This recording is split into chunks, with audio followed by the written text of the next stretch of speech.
अब बात करेंगे झारखंड की खबरों की, जहां झारखंड के विश्वविद्यालयों में शैक्षणिक गुणवत्ता को सुधारने के उद्देश्य से राज्य में 2 दिवसीय कुलपति सम्मेलन 2026 का आयोजन किया गया। इस दौरान राज्य के उच्च शिक्षा संस्थानों को वैश्विक स्तर पर बढ़ाने की दिशा में शोध, रोजगारोन्मुखी शिक्षा, तकनीकी बदलाव और प्रशासनिक पारदर्शिता जैसे मुद्दों पर विस्तार से चर्चा हुई। इसी बीच सम्मेलन में हिस्सा लेने वाले कई कुलपतियों ने एपीएन न्यूज से खास बातचीत में कई मुद्दों पर प्रकाश डालते हुए झारखंड स्टेट यूनिवर्सिटी एक्ट को लेकर भी अपनी प्रतिक्रिया व्यक्त की। बता दें कि इस कार्यक्रम के उद्घाटन समारोह में आए राज्यपाल संतोष कुमार गंगवार ने राज्य के उच्च शिक्षा संस्थानों के स्तर को लेकर वर्तमान स्थिति पर गहरी चिंता व्यक्त की थी, जबकि समापन समारोह में उच्च शिक्षा मंत्री सुदिव्य कुमार सोनू ने झारखंड स्टेट यूनिवर्सिटी एक्ट की सराहना करते हुए विश्वविद्यालय व्यवस्था में सुधार की दिशा में इसे एक ठोस कदम बताया। हमारे बीच इस वक्त रांची विश्वविद्यालय की जो कुलपति हैं उनका सबसे पहले एपीएन में हम स्वागत करेंगे। यहाँ पर धन्यवाद प्रोफेसर सरोज शर्मा। मैम, आज एक बहुत ही बड़ा ये महत्वपूर्ण आयोजन का समापन दिन है। 2 दिवसीय ये कुलपति सम्मेलन है। जिस उद्देश्य से ये सम्मेलन आयोजित की गई, इस उद्देश्य को लेकर आपसे जानना चाहेंगे। सबसे पहले आप सभी को ज्ञात है कि हाल ही में घोषणा हुई है कि विश्वविद्यालय शिक्षा आयोग बनेगा और उसके साथ साथ जो नॉर्म्स एंड स्टैंडर्ड हैं जो उस पे भी पारित हुआ है पिछले महीने की 28 तारीख से। तो उन सभी विषयों पे चर्चा करने के लिए इसमें एक 2 दिन का विचार मंथन हुआ।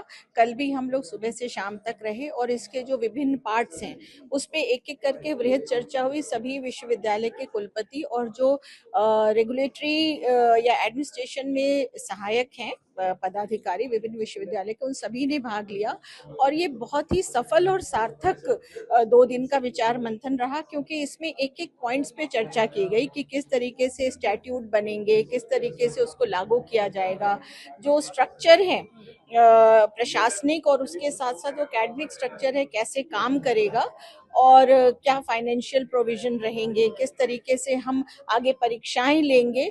तो जो एक अकादमिक होता है ना कि किस तरीके से हम एक्सेस, इक्विटी, क्वालिटी जो राष्ट्रीय शिक्षा नीति के तौर पे हैं, और विश्वविद्यालय जो आयोग बनेगा उसके लिए एक बहुत मील का पत्थर साबित होगा। इस तरीके की परिचर्चा सभी ने अपने सुझाव भी दिए और जो भ्रांतियां थी इसके बारे में उसमें भी बहुत अच्छे से इसको किया गया और हम बहुत ज़्यादा आशान्वित हैं कि इस तरीके का जो प्रयास है जो राज्य सरकार और कुलाधिपति के यहाँ से, दोनों यहाँ से पदाधिकारी आए और जिस तरीके से हमारी समस्याओं का या हमारे सुझावों को लिया गया, तो एक बहुत ही अच्छी परंपरा भी है और मैं बहुत आशान्वित हूँ। क्या ये चर्चा कितना सफल रहा सर?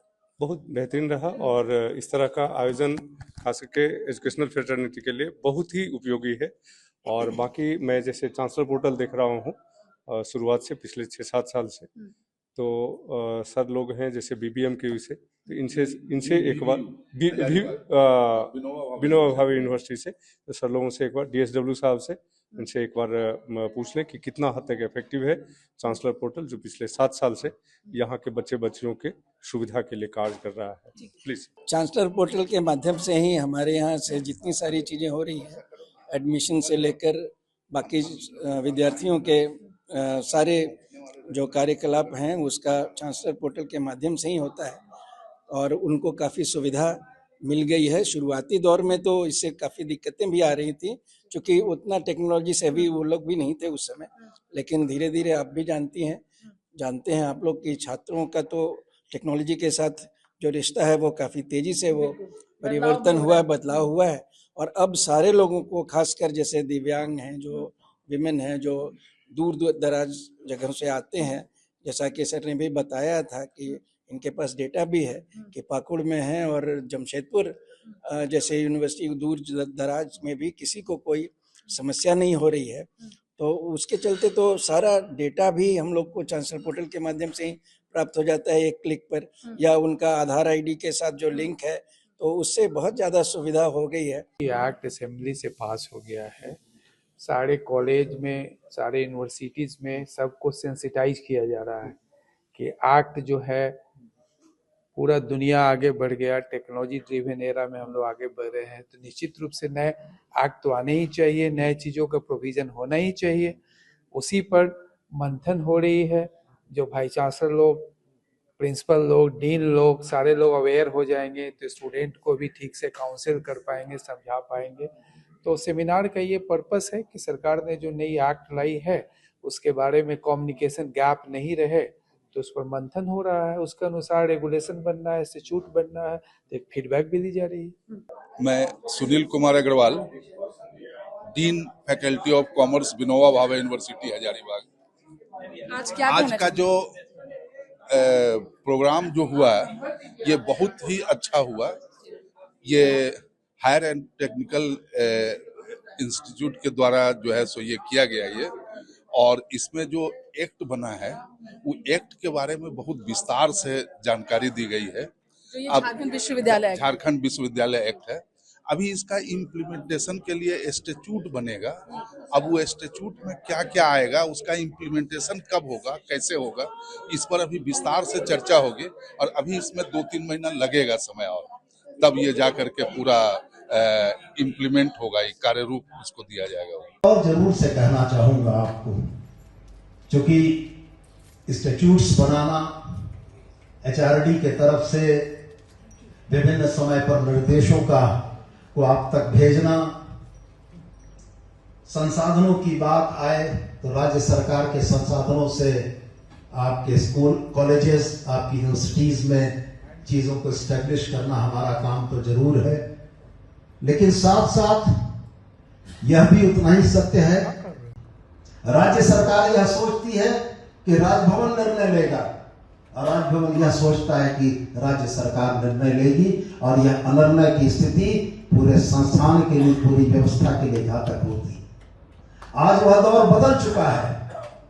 आज संवैधानिक प्रमुख के तौर पर माननीय राज्यपाल हमारे अभिभावक हैं, लेकिन मैं आपसे बड़ा स्पष्ट यह कहना चाहता हूं कि गुणवत्तापूर्ण शिक्षा को प्रदान करने की दिशा में उठाए गए तमाम कदमों की समीक्षा राज्य सरकार बड़ी संवेदनशीलता के साथ करेगी, और हम यह सुनिश्चित करेंगे जब विश्वविद्यालय सेवा आयोग के गठन का नोटिफिकेशन हो जाएगा, उस समय तक JPSC के पास यह पूरा अधिकार है कि वो जो भी लंबित मामले हैं उसका निष्पादन करे। लेकिन यही अकर्मण्यता, यही जवाबदेही से भागने की जो कला है, इसी कला ने विश्वविद्यालय सेवा आयोग के गठन के लिए हम लोगों को प्रेरित किया।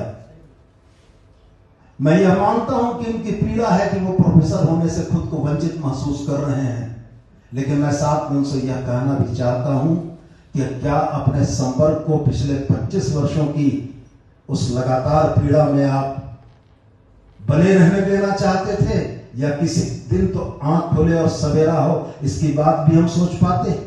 हम लोगों ने आंख खोलकर एक नए सवेरे की शुरुआत की है।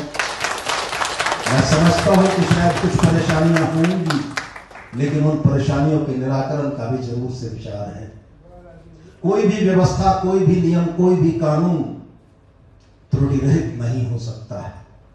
समय की कसौटी पर, व्यवहार की कसौटी पर कसने के बाद ही वो नियम, कानून, व्यवस्था त्रुटि रहित होती है, जिसकी प्रक्रिया अनवरत जारी रहती है।